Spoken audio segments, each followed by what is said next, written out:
Today on Blue 58, Brian Gutekunst has a reputation as a guy who likes to move around the draft board, and he isn't shy about trading up. He did it 3 times in the 2024 draft alone. Is that a good idea? Blue 58! Hello and welcome to another episode of Blue 58, the one and only podcast of thepowersweep.com. I'm your host, John Meerdink, and I'm happy to be with you here for another episode. We're going to talk about a topic today that fascinates me. You know, roster building is something that I really like to talk about. Trades are one of the most interesting parts of that process, I think. A lot of times when you talk about the draft or free agency or things like that, it's hard to really calculate what could have gone differently because of so many different variables at play. But in a trade situation, you've got clear definitions of value on both sides.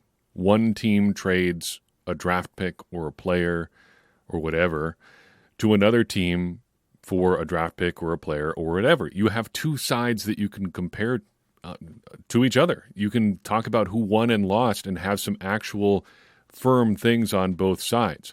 With free agency, there's a lot of different things at play.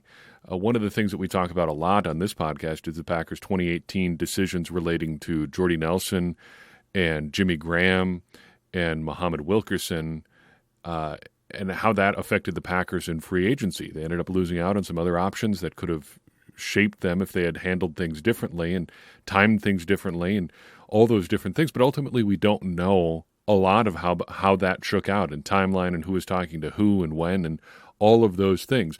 But with trades, you can evaluate those things. On another note, trades are just so dramatic. There is so much in sports that is kind of hyped up to involve constructed drama.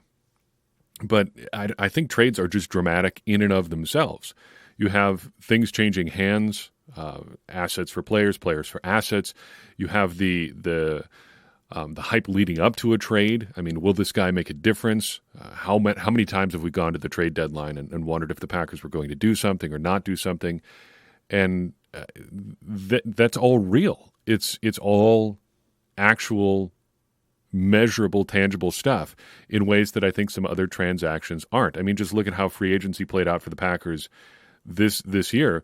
We talked endlessly about the different options that the Packers could have in free agency or what they would do or this, that, and the other thing, but there was no back and forth or negotiation and stuff like that. It was just bam, suddenly the Packers have Josh Jacobs and Xavier McKinney, and Aaron Jones is leaving, and David Bakhtiari is gone, and Devondre Campbell is gone, blah, blah, blah. It all happened really, really quickly, and it was hard to fit the pieces together until, in hindsight, you could look back and see how it all played out. With a trade, all of that happens basically right up front. You get all the information in seconds after it happens. Player X went to this team for this amount. Player Y traded this to this other team and got this in return. It's all there. And you can follow the threads of that roster building through the years and see how it all plays out. So why look at this now? Well, about a week ago, Bill Barnwell of ESPN wrote an article all about trading up. You should seek out the whole thing and write it. Just look up Bill Barnwell trading up on the internet browser of your choice, and you'll find the article there. But it really gave me a lot to think about when it comes to evaluating trading up. The reason I want to look at trading up specifically is because it seemed to dovetail so nicely with some of the other stuff that we've cited in terms of player evaluations, the famous economics paper that we cite almost every episode when we're talking about the implications of the draft and stuff like that. Barnwell tried to do a similar analysis on trading up, and buried way down in the article, this is what he found. Quote, trading up still pays off less than the teams that move up would hope. When a team traded up for a player, his performance over the first 5 years matched or surpassed the costs his team paid in draft capital just 42% of the time. That figure dropped to 40% in the first 3 rounds and was slightly better on day 3 when the threshold for meeting draft value is much lower. Nearly 23% of the picks were total busts who produced zero value for their new teams, including 16% of the players who were acquired via trade-ups on day 1 or day 2 of the draft, end quote. There's a bunch of other numbers along those lines throughout the piece, but basically trading up most of the time doesn't work out. About 42% of the time you're going to get your return on investment back when you trade a player. So I thought we should take a little time and try to evaluate how Brian Gutekunst has done. We'll look back at his time as the Packers general manager, dating back to 2019, and take a look at the trade-ups he's been involved in the NFL draft. We're also going to mention a few other trades that involved picks for players and stuff like that, just to add a little flavor here, because there's some other interesting trades in there. And we'll do a simple thumbs up or thumbs down on whether or not things have worked out. The rubric for whether or not it's worked out is going to basically come down to my get good players philosophy that we talked about in this year's NFL draft. Did the player become a good player for the Packers? Was it a good decision to go and get that guy? We're only going to evaluate this by whether or not you got good players. I don't care about the compensation being equal or whatever, or what you ended up paying for the guy, because at the end of the day, if you get a good player, the trade works. If you don't, it doesn't really matter, because the hit rate in the NFL draft is so low anyway. So, starting with 2024, we can't make comments on any of these, but there were actually 3 trade-ups in the 2024 NFL Draft. I just want to make a note of these. We'll refer back to them in the future. But the Packers traded picks 126 and 190 in the NFL Draft this spring to the Jets for pick number 111 and took Evan Williams. They also traded picks 168 and 219 to the Buffalo Bills for pick number 163. That became Jacob Monk. And the third one, if you can't remember, might have escaped your notice, but this actually came during the 2023 season when the Packers traded Rasul Douglas and a 5th-rounder to the Bills for that 2024 third-round pick. That pick ultimately became pick number 91, and the Packers used that pick to select Tyron Hopper. Interestingly, and this should add an interesting layer to the analysis of the move for Douglas, the Bills used their 5th-rounder on Washington linebacker Adefwon Olufasio, I think I'm saying that name right, who was a popular mock draft target for the Packers and actually hit some of the thresholds that we were looking for Packers linebackers in our pre-draft process stuff this year. Hopper, of course, did not. He was not as solid of a prospect as Olufasio was. So that's something to bear in mind as we look at this trade going forward. The Packers ultimately swapped linebackers there with the Bills, and the Bills got the one who fit some of the things that we look for at linebacker a little bit more closely than Hopper does. Though the more, and we'll talk about him more in the future, the more I read about Hopper, the more I think that looking at his 2022 stuff might be a better evaluation of him as a player than the 2023 stuff. That's a conversation for a different day. 2023 also included a trade-up for the Packers, a very small one. Ultimately, the Packers, with some other stuff in there, went from 15th in the first round to 13th in the first round via the Aaron Rodgers trade. A bunch of other picks involved there. It doesn't even pay to list them all out. But in going from 15 to 13, the Packers were able to take Lucas Van Ness, the edge rusher out of Iowa. And I think so far, I'm going to still grade this one as incomplete. So far, that one appears to be working out for the Packers, but it's still a work in progress. 2022, another interesting one here. I think we're getting to the point where we can almost make a ruling on this one for sure, but in the second round, the Packers jumped up to the 34th overall pick using picks 53 and 59. Interestingly, trading with the Minnesota Vikings, with both of those picks going to Minnesota there. Of course, at 34, they take Christian Watson, and the jury is still out a little bit at this one. This is going to be one for the history books, though, because I think this one is in part informed by what happened to the Packers in 2020. The Packers in 2020 didn't make much secret out of the fact that they were interested in a wide receiver. And for most of that pre-draft process, most of the lead up to that draft, it looked like they were going to be in a pretty solid position to get a receiver in the draft that year. Until the draft actually started playing out. I think between picks 11 or 12 and 25, there were 6 wide receivers taken, including Justin Jefferson at 21 and Brandon Ayuk at 25, both of whom the Packers reportedly liked and were connected to pretty heavily throughout the lead up to the draft. Then there was a bunch of other guys that were available in the second round that many had projected to the Packers, T. Higgins, Michael Pittman, Chase Claypool. And the Packers were unable to get up from either 30 to high enough to get any of the wide receivers they wanted, or from 62 up to get any of the receivers they wanted. And ultimately they ended up trading up, which we'll talk about here in a second, to take someone rather noteworthy at 26. But I think 2022, the Packers knew that they had to get a receiver because Davante Adams had been traded. They couldn't miss out again like they did in 2020, so they went up and made sure that they got the wide receiver that they liked the most that was still on the board, and they got Christian Watson. So a lot at stake, a lot of external factors in this one in terms of whether or not Watson is going to be a good player for the Packers, if that was a good move. Well, he's got one fairly good season and one season where there was a lot of stuff that made it a fairly disappointing season for him, I would say. So I think we're still in incomplete territory. I think 2024 is going to tell the story here on Watson. 2021, this is where we can really start to dive into some stuff here.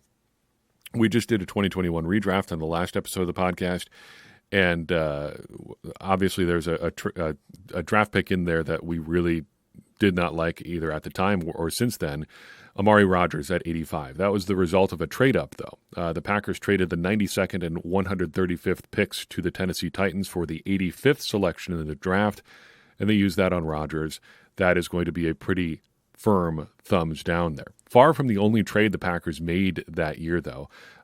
They did make a couple other moves involving draft picks both throughout the 2020 season or 2021 season into 2022. Well, I guess in the 2021 season heading into 2022 or 21 into 22. The Packers traded pick 205 in the 2021 draft for Randall Cobb. They traded cornerback Josh Jackson to the New York Giants for cornerback Isaac Yiadom. Yiadom ended up being a fairly useful player for them for a year. They got Kadar Holman off the Houston Texans for a 7th-round pick, which turned out to be Tariq Carpenter. And then another trade up here. They swapped 2023 6th-round pick to the 2023 6th-round pick to the Rams for Corey Bojorquez and a 7th-round pick, so a trade back there. The pick that they ended up giving up for Bojorquez there ended up being pick number 191, which was traded 4 more times by the Buccaneers before they ultimately picked Trey Palmer. And the Packers used that 2023 7th-rounder on running back Lou Nichols. Of course, that did not work out that year, but not a trade up. Now, 2020, we mentioned this before. But in 2020, after the one run on receivers, the Packers jumped up from 30th to 26th via trading picks 30 and 136 to the Miami Dolphins for pick number 26 and selected Jordan Love. Now, the payoff, we had to wait quite a while for this one. 2020 went by, nothing out of your first rounder. 22 goes by, 23 goes by, 20, 21, and 22 goes by, nothing out of your 2020 first-round pick. And that, I think it was frustrating for a few years there, and I think definitely did hurt the Packers through those seasons. I don't think there's really any way to argue that. The Packers could have used a first-round pick on the field in either of those playoff runs. Wide receiver was a factor in the 2020 NFC Championship game. You know, people fixate on how often Aaron Rodgers threw to Davante Adams in the red zone.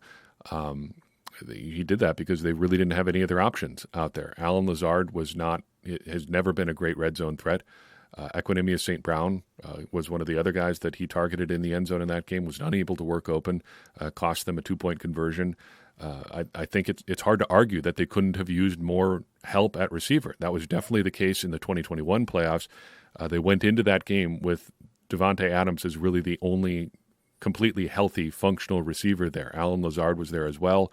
You know, the famous play that Rodgers went deep to Adams instead of looking for Lazard underneath. But Marquez Valdes-Scantling was not healthy for that game, was not on the field. Randall Cobb had just come back from injury, so they definitely could have used another pass catcher on the field in that game, and I think it could have made a difference. However, this pick has worked out.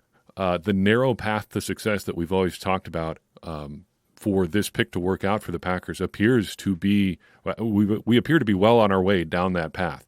And Love definitely turned things around at the end of 2023, the second half of 2023. So I think this is a pretty firm thumbs up on the pick working out. And that's the only thing that matters. Does the pick work out? It's working out so far.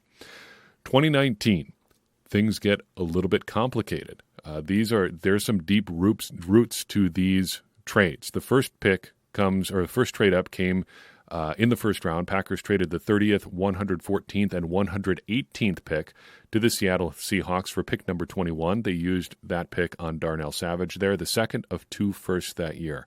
The first, of course, being Rashawn Gary.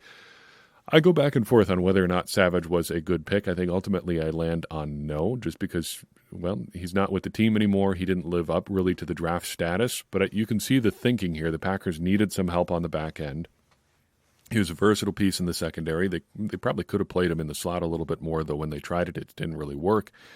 But you can see the thinking there, and certainly a very, very good athlete on top of that. It just didn't work out, and sometimes things don't work out. So a thumbs down, I think, on that one. But we also can't forget that the 30th pick that the Packers traded there was basically a bonus pick that the Packers got for trading down in the 2018 draft. We'll talk about the trade up they made in the 2018 draft as well, but they traded down in the first round, picked up the extra first, and ultimately used that first with a couple other picks there on Darnell Savage. So, yes, maybe not a great pick. Yes, it didn't work out as a trade up, but there's some behind the scenes, I guess, economics here that make it sting a little bit less than I think otherwise it would have. Imagine if that was the only pick that the Packers had made in the first round that year. Then I think you'd feel a lot worse about Darnell Savage than you maybe do already. Certainly not the most exciting first-round pick. I think you can call him a disappointment, but much less of a disappointment than it could have been had he been the only guy that they took in the first round that year. Also that year, the Packers traded offensive linemen, well, technically the year prior, but they traded Jordan McRae and a 2020. Well, I guess no. Looking forward, it is that same year. In any case, they traded Jordan McRae, an offensive lineman, and a 2020 7th rounder to the Cleveland Browns for a 2020 7th round pick. So a pick swap that ended up being pick 244 that the Packers gave up along with McRae for pick number 236. That pick number 236 turned out to be Vernon Scott. I'm going to call that one a success, maybe a tentative success. I don't know. Success, failure, kind of borderline there. Let's call it a success, just for the sake of argument. He was around for a couple of years, if nothing else. We'll just say that ends up being a success. It's the 7th round. Who cares? Also that same year, not a trade up, but the Packers swapped Reggie Gilbert to the Tennessee Titans for a 6th round pick in 2020. That ended up being Jake Hansen. And then perhaps the Packers' best trade of all in the 2019 season, they traded Trevor Davis to the Oakland Raiders for a 2020 6th rounder. That 6th round pick ended up being John Runyon. So Galaxy Brain Brian Gutekunst here turning some player arbitrage, some guys that he didn't want anyway, Reggie Gilbert and Trevor Davis, into offensive line prospects, and a 50% hit rate on those two draft picks ends up being pretty solid. And shoot, you could even throw McRae in there. Another player he didn't want turned into a guy that they did, who was around for a while at the very least, which is more than you can say for some 7th round picks. Now, Brian Gutekunst was especially busy in 2018, including with some picks that would end up not being fully realized for a couple years, and one of which is still affecting the Packers in some ways today. The first trade came shortly after he took over as Packers general manager. Really one of his first big moves as general manager was trading Demarius Randall along with the 114th pick and the 150th pick to the Browns for Deshaun Kaiser, the quarterback, and the 101st pick and the 138th pick there. So a double trade-up or double pick swap there involving the Packers moving up in two separate areas of the draft. Now, they ended up trading pick number 101 along with pick number 147 to the Panthers for pick number 88, and that ended up being Oren Burks. Fairly firm thumbs down, I think, on that trade-up. You want more than the Packers got from Oren Burks from a 3rd-round pick. That trade-up did not work out. Pick number 138 also turned out to be Cole Madison. I think we can call that one a failed trade-up as well. Two trade-ups there, one trade-up netting you 2 players, neither of whom really worked out.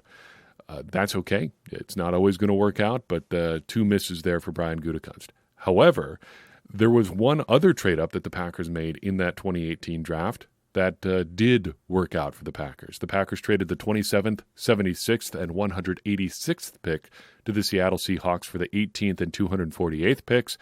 Pick number 18 ended up being Jair Alexander, the first and maybe best of Brian Gutekunst's first-round picks, certainly right there with Rashawn Gary. Pick number 248 ended up being Kendall Donnerson. Didn't really matter. Just a throw in there, and really wasn't a trade up, just a bonus thing that the Packers got. But in terms of moving up and getting something for it, Yeah, I think Jair Alexander ends up working out for the Packers there quite well. A couple other notable trades from that 2018 calendar year before we give some final numbers here on Brian Gutekunst here.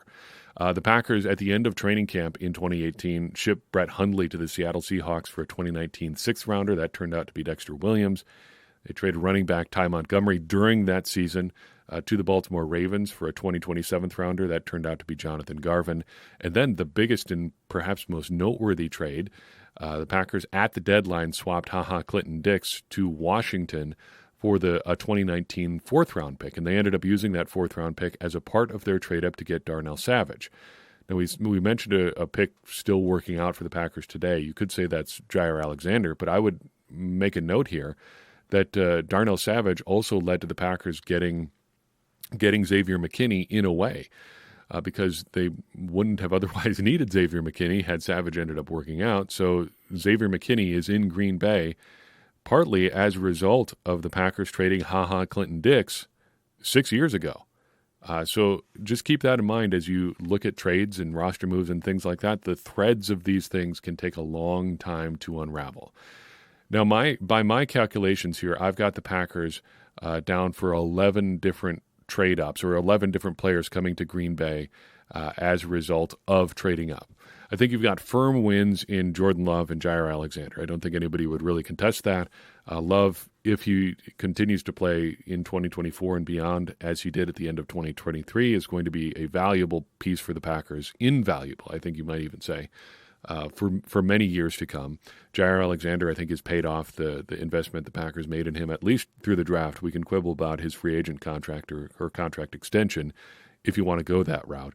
But I think it was a good move to go up and get him when they did. Some losses, though.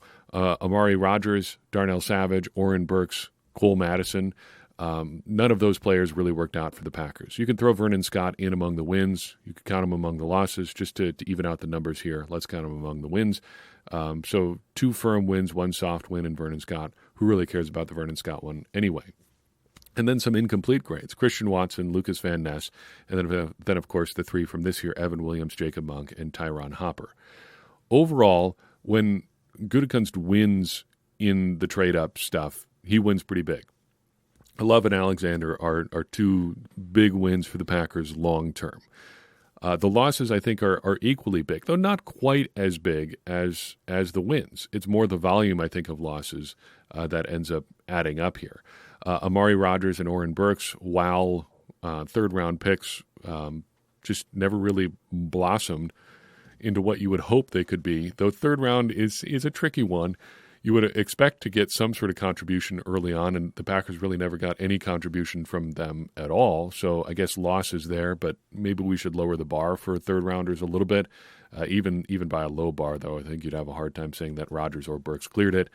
Savage ends up being a loss, worth trying something, and diminished somewhat by the fact that he was the second of 2 first-round picks that year. And then Cole Madison just didn't work out for a variety of reasons. 2024 and 2023, I guess, 2022, excuse me, in the Watson trade is really going to end up determining Gutekunst's legacy from this period in terms of wins and losses trading up. It's worth being aggressive, but I think it does show us here that the numbers are not always in your favor, and even grading relatively conservatively, the Packers are going to need some big performances from the guys whose legacies have yet to be determined before we decide, is it a good idea to let Brian Gutekunst trade up or not? When he's hit hard, but there's a lot of times when it hasn't necessarily worked out, and we could be looking at a few more here over the next few years that just have not shaken out for the Packers. That's all I've got for you in this episode of Blue 58. I appreciate you tuning in. I'd appreciate it even more if you'd take a second and share this episode with someone you think would enjoy it.